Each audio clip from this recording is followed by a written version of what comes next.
Hello and welcome to Africa Today. I am Esther Mokwariola. Once upon a time in 1971, acts of bravery confronted the practice of slavery in what later played out a crucial role in the abolition of the transatlantic slave trade, with the world saying never again. But today it is a case of not again, with Libya now notorious as a wasteland for terrorists, a marketplace for traffickers, and a purgatory for migrants, largely traded as commodities and faced with dehumanizing conditions better imagined than experienced. And so we ask, what are your thoughts on disturbing reports of migrants being auctioned off as slaves by human traffickers in Libya? You can join the conversation and share your thoughts with us on Twitter at TVC News NG. We take a report now, and Africa Today will be right back. Welcome on board. Libyan authorities have opened an investigation into alleged slave trade in the country. The power vacuum in Libya after the fall of President Muammar Gaddafi has made human trafficking and people smuggling a booming trade there. A CNN report which has caused global outcry says hundreds of people have been auctioned in modern-day slave markets in Libya for at least $400. According to Libya's Interior Minister, Al-Arif Al-Kujar, an investigative committee has been formed to gather evidence on the claims. While the United Nations is considering sanctions to fight the slave trade, Burkina Faso's foreign minister has recalled its ambassador to Libya over the report. We must leverage the sanctions regime against Libya. This regime, established under Resolution 1970, will enable us to set up targeted sanctions and implement them against individuals implicated in human trafficking, owing to their responsibility for grave violations of human rights. Libya is the main transit hub for refugees and migrants, mainly from West Africa, attempting to reach southern Europe by sea. The European Union's renewed strategy to stop these migrants and refugees from traveling across the Mediterranean has led to more people being stuck in Libya without money or food. An African Union president, Alpha Conde, has put the blame firmly on the EU, accusing it of encouraging the North African country to keep migrants despite Libya having rival parliaments. Welcome back.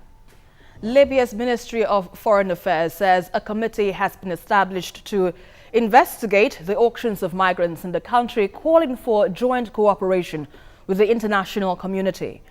Africa's major gateway to Europe is slow in becoming the modern slavery capital of the world, where migrants go through several layers of hell before they get their toes to touch the sea. That's if they are lucky enough. And joining me in the studio on Africa Today, I have Ifeoma Beru, historian, scholar, and Pan-Africanist. And on Skype, I have Katie Kushminder, a research fellow, European University Institute, and she joins me from the Netherlands. Good to have you both on the program. Thank you for having me. All right, let me begin with you now, Ifeoma Beru. The video that first was released, uploaded by the international news medium, that's the CNN, really caused a lot of stir, a lot of outrage, a lot of condemnation. But what really make people ask is, why should this be happening in this present age, in 2017, human beings sold for as little as $400, which shouldn't be happening? Why is this happening? Well, you would recall that some time ago I was on your program, and I made it clear that very time that slavery, to be an illusion to think that slavery has ended on the continent, and not just for the continent, I mean as it is, but that slavery has ended all over the world. As a matter of fact, the end of the transatlantic, nor the Arab slave trade is just nothing but an illusion, because we still have the existence of the continuous enslavement of the masses of black people, and whether on the continent. No, the situation in Libya is a typical example of the continuous, enslavement of the masses of black people. And it is not just the question of this continent. It is the question of what is happening in the Americas. It is the question of it's also the question of what is happening in Europe. But it is also the context in which you put it. But we are crying about what is happening in Libya right now, because it is right now happening right in front of us. We're seeing it We're seeing it, and it's not something as if, I mean, it's not being reported. I mean, it's not something, we're seeing this, you know, it's everywhere. It has gone viral, you know, so that, you know, tells us, that illuminates something very, very important, which is the fact that slavery still lives with us. The enslavement of the masses of black people still lives with us. And you see, for us, we take this situation the way it is. We are saying that what is happening in Libya is a reflection of the fact that many of us, or members of the black race, we are yet to answer, or we are yet to find solution to the problem upon which we're facing. The root of the problem upon which we are facing, which is the question of the redistribution of wealth. The redistribution of wealth is, you know, the critical, you know, reason as to why, you know, the mass of our people are in Libya and they are being enslaved. And you see, it is not just a question of being enslaved, because many of us, we've done a bit of our research on this. Aside from the fact that the mass of our people in Libya have been sold out, have been auctioned for $400. There is also a practice which has gone viral also. It is the practice of harvestation of human organs. Harvestation of human organs. Aside from the fact that they are selling our people, they are killing our people for the purpose of what? Organs. And what are they doing with the organs? They are selling those organs, and the biggest market upon which they are selling these organs are in China.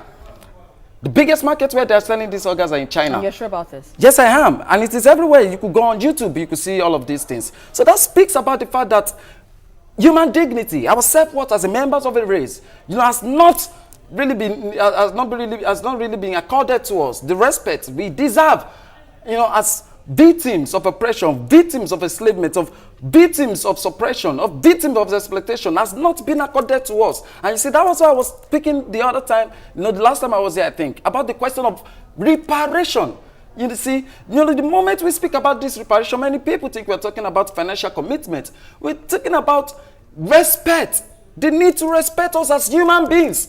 But you see, we are living today at a time where the respect we deserve as human beings has not, you know, really been given to us. And it has not really been given to us because those that are ruling us have proven times without number that we mean nothing. As a matter of fact, the masses of black people, wherever you can point to, have been dehumanized by those that are leading them. All right, let me quickly come to Katie now, who joins me via Skype. Katie, with what Ifeoma Bello have said, who would you say is to blame for the recent modern-day slavery in Libya?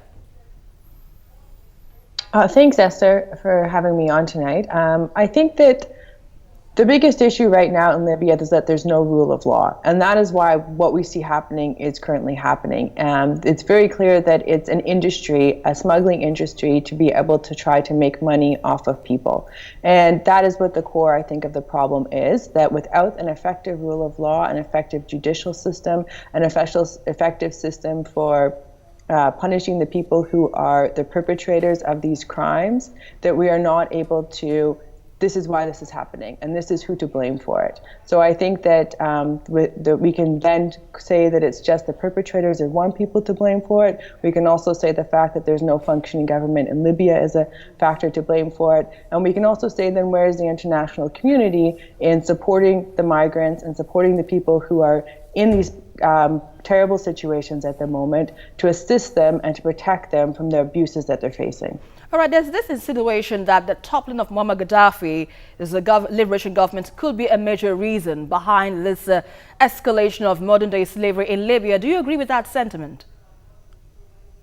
I think that the toppling of Gaddafi definitely has led to the further anarchy in Libya. We saw in 2011 that the situation changed, and in 2014 we saw again that the situation continued to get worse. We know that the UN-supported government right now in Libya is not managing effectively across the entire country, and that there's reported to be over 200 different militia groups active in different parts of the country. And this is what's really creating a situation for ineffective governance, and that there is able to have this absence of rule of law, and people are being able to behave in the way that they are without being brought to justice. So if you're to look at this on your own, you know, as a researcher, where do you think this could be panning to? Is this in a case of a repeat of the past where we had a slave trade, you know, in the early 70s or so, and we're having this today in 2017? Where can we, you know, bridge the gap between these two? I mean, I would say that I think that there are other cases that people also consider to be modern day slavery. When you consider organizations like Human Rights Watch, what they would term modern day slavery today would also be cases of, for instance, domestic workers in the Middle East, people going from Ethiopia or Tanzania. This is regularly reported now by Human Rights Watch, the abuses that they face. So I agree with the comments that these types of modern day slavery have existed in different forms and in different fashions for a long time throughout the present day, that they're not something that has just reemerged in 2017. We've seen them in the 1980s and 1990s and 2000s, and they've been continually existing. But they're different forms of modern day slavery, and smuggling has been a big problem for a long time. But I think the difference that we're seeing today is this rise in extortion, the rise in the industrialization and advancement of how it's organized in terms of human smuggling. And like we're seeing on that CNN video, this trading of migrants. These are new elements compared to what we saw in the past, where a migrant just paid one smuggler to take them from A to B. So this change in the system and this change in the industrialization of the program is what I think is new today. All right, let me hold your thoughts for now. We need to go on a very short break. You're watching Africa Today, and we've been looking at reports of the sale of migrants by human traffickers in Libya.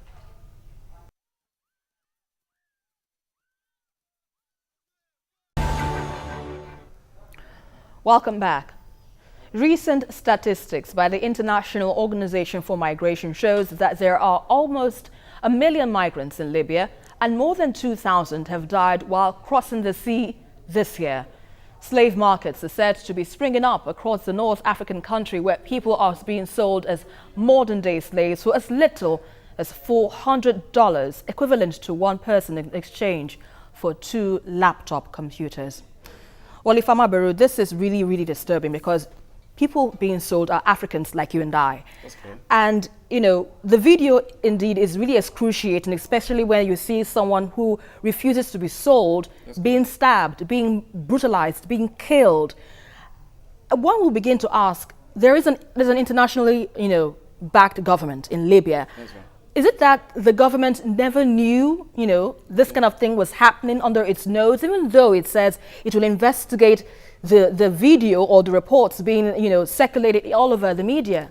Well, I think, truth be told, there is no legitimate government in Libya as we have it of today. And you see, many of us were interested in the root cause of all of these things. Why is Libya what it is today? Libya is what it is today because Libya was invaded by the United States of America in the year 2011. Excuse me? United what? Libya was invaded by that country and our allies in the year 2011. And since the invasion of Libya in 2011, Libya stopped being what it was under Muammar Gaddafi. Libya turned out to become a war-torn zone. On a daily basis, the masses of people living in that country are killing one another. So you see, we begin to see that, to us, we see this as the situation of our chickens coming home to roost. Because when you look at, backward the time to 2011, you will see that majority of our people we are ignorantly in support of the invasion of Libya, backed by the US. You understand what I'm saying? They supported the invasion of that country. As a matter of fact, most African leaders supported the invasion of Libya. And of course, the assassination of Gaddafi was jubilated, was something of jubilation across the continent. So you begin to see that since the assassination of Gaddafi, Libya turned out to become something else. And that is why right now you have 3 elements claiming to be the government of Libya. Whether in Tripoli, government wakes up in the morning in Tripoli, said, it's the head of, the administration. Another one will wake up in the evening and would say it's the head of administration of that country. You see now, so you begin to see that under that kind of circumstance, under that reality, you cannot but get all of these issues, because here you have the rise of, a set of, Arab extremists, chauvinists, racists, who are willing to get rid of black people, clearly because of the fact that they've never thought well of them. And you begin to see also that this issue, we cannot but speak about this issue and indict AU, and indict EU, and indict the United Nations, because you begin to see that about 2 months ago, the Italian government had a meeting with 3 of these so-called governments in Libya. And what was the end product of that meeting? The end product of that meeting was that they were going to give, the Italian government was going to give this government some certain amount of money to prevent African migrants from coming from Libya down to Europe. Italy, to prevent them, because they said they've had enough of African migrants in Italy, so they needed to abate it, they needed to prevent it, and the best way they could prevent it, in their own wisdom, was to give some certain amount of money to these three governments, and that's why these three governments have been working their fingers to the bones to get rid of African migrants, to make sure that these African migrants do not cross to the other side to Italy. I'm not in support of them crossing, but the single fact remains that in order to abate that, now they are maltreating our people. Now they are, getting rid of our people in the most vicious, most despicable way you could ever imagine. So I think it is a situation of our chickens coming home to roost. Many of us supported the invasion of Libya in 2011, but here is Libya today, and here is happening right in front of our faces. And you see, history is very, very important. History is very, very important, because if you do not learn from history, you become a victim of history. Let's look at what is happening. Right now, 2017, we have a similar situation happening right now. We have a military coup in Zimbabwe, and the mass of our people are supporting that ignorantly, because they really do not understand that this is imperialism working yet again. This is US, NATO, and all of those Western institutions, Western organizations. So you think about that? For the detriment you think of that's Africa. what is happening in Zimbabwe? Yeah, I think well, that's so. not the question for now. But I'm saying this because when you illegally get rid of the government on this continent, many of us were skeptical of the reason why you did that. So we are skeptical of why they got rid of Muammar Gaddafi, and we are skeptical of why they got rid of Mugabe also, because we have got to put all of these things in the right context. They got rid of Gaddafi, and that's why Libya is what it is today. And in the coming period, I dare to say that Zimbabwe will have the tendency of becoming something let's not similar. hope they don't get to that point. But let me quickly come to you, Katie. Now, look at what Ifama Beru just clearly pointed out. He more or less, implicated the EU, or wherever, how we put it, the way they've been seen in this issue, they're more like seen to aid and abet the training of Libyan Coast Guard, to mitigate or stop migrants from coming into Europe. How do you think now the EU and the UN can intervene in this matter, knowing that they are being complicit in what is going on in Libya? Well, I think that, first that the EU should be stopping their deterrence mechanisms to prevent people from migrating beyond Libya and sending them back to Libya. I think that it's really important to do that, because clearly what's happening in Libya is a human rights atrocity, and it cannot be that the EU is sending people back to Libya. I think that for the people who are currently in Libya, though, that the EU and the UN and organizations like the IOM, who are already involved in this, can play a very critical role in helping people to get protection and seek safety. One of the things that the IOM is doing at the moment is they're helping people to be repatriated back to their countries of origin. And for people who want this is very important, that they should be able to have an option to go to a place for safety, get safety, receive it, and be able to go home should they desire to do that. I think that other ways that the UN can be assisting to provide protection for people is by, there needs to be security in Libya. This is very clear. Without security, people are being imprisoned, people are being held against their will, so they cannot get out of their situations. And then therefore, one of the first things that needs to be a global priority is providing some securitization so that people who are in prison can be released and can find safety and can find options for their future as to what they want to do. All right, let's look at the people now, the migrants who, run off to Libya in search of a better life to Europe. Why do you think these migrants who want to undergo this perilous journey, knowing that Libya for some time now has been known to, known for slavery and human trafficking, even before now, that it went global? Why do you think migrants often undergo these perilous journeys? I think that there's a few reasons for it, and I think that it's important to also remember not all migrants, of course, are the same, and people coming from different, even origin countries, have different reasons for leaving in different situations. I think that if you consider, for instance, people coming from Eritrea through Libya, Eritreans have known for several years, and there's evidence going back at least 4 to 5 years, that they will be captured in Libya and they will be extorted. Their families will have to pay a significant sum for them to be released. and for them to have the option to cross the Mediterranean. They're very aware of the risks. They're aware of the fact that women might be raped, and they know this. They know it very clearly before they leave Sudan to go to Libya to try and get to Italy. But they still choose to make this decision. And I think that's extremely important, because the reason that they still choose to take these extreme risks is because that they cannot find a good life for themselves in where they are. So either be that in Eritrea, many people are at risk. In Sudan and Ethiopia, there's a lack of protection for them. They're not allowed to work. They're not allowed to have legalization. They're not allowed to build a life, which they often, when they are forced to flee their country of origin. And they're continually pushed to try and find a country for safety. So this is one core reason why people are still doing this.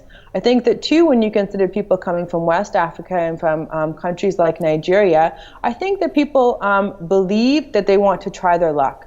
Often today, people know about the situations in Libya, but they hope that it won't happen to them and that they'll be able to make it safely and that they will be okay. And that's a common factor that we see happening. And a second common factor is that people sometimes still don't believe the information that they're told from other people. So even though migrants might say to them, don't come, this is how bad it is, this is the situation, they might not believe it and think that other people are just saying that are trying to keep the jobs to themselves or trying to create a situation so more people don't come. So there's a lot of misinformation that goes on in these migration movements. And there's also a lot of hope, I think, that people have and believing that maybe they'll be lucky and maybe it won't happen to them and they'll be able to cross safely. And I think this hope and this belief and this need and desire that is very strong for a better life is what pushes people to take these risks and to try their luck to migrate. All right, let me thank you for now. Katie Kushmaija, for your contributions on Africa Today. It's a pleasure to have your thoughts on the program. Well, let me quickly end the show with you, Naifama Beru. From what she's just explained now, definitely people really know, the migrants know the dangers, encountered in these perilous journeys. Right. Now, but would you say this is a case of African leaders not doing their bit in providing, better life for the people in Africa, for them not to, venture these journeys or perhaps think that the life is greener on the other side? Well, let me say this, that I'm not in support of their movement. I'm not in support of the fact that they want to break their fingers to the bones to leave this country or leave this continent to the other side. But let us be factual, let us be pragmatic to one another. You see, you and I, we are living in a society where it has been difficult for us to call ourselves human beings even in the 21st century. You and I were living in a society where we have to discuss electricity in the 21st century. You and I living in a society where we have to discuss water, where we have to discuss food, where we have to discuss taking our wards to schools and what have you. But the single fact remains that we have been dehumanized. You see, in some climes, they are not talking about all of these things. They're talking about how best they can use their minds to develop humanity. But you see, we're still surrounded with all of these tragedies, and that clearly speaks about the fact that, like I pointed out at the beginning of my talk, we are yet to redistribute the wealth of this country.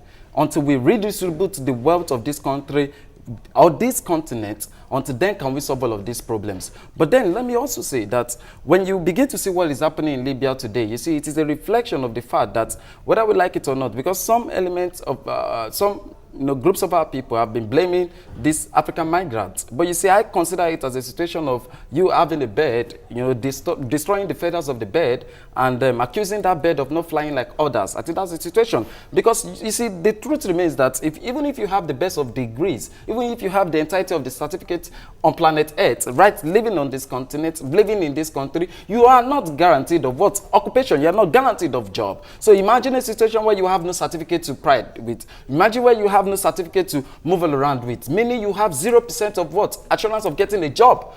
So this is a reality that confronts us today. So how dare we then say that those African migrants are ignorant? How dare we say that they are foolish for wanting, the best, for what we all deserve the best in life? How dare we then say that they are foolish for wanting the best in their life? So I think that for me, my position is that you don't have to run away, but the single fact remains that You don't have to run away for this purpose. The purpose of we mobilizing ourselves to face all of these elements who have taken power, who have monopolized power, and who have gotten us to this position in the first instance. Those that have gotten us to this situation in the first instance are members of the ruling class. Those elements who are corrupt as hell. Those people who don't mismanage the entirety of our resources, and not just our natural resources, but our human resources. Because these African migrants stand as what?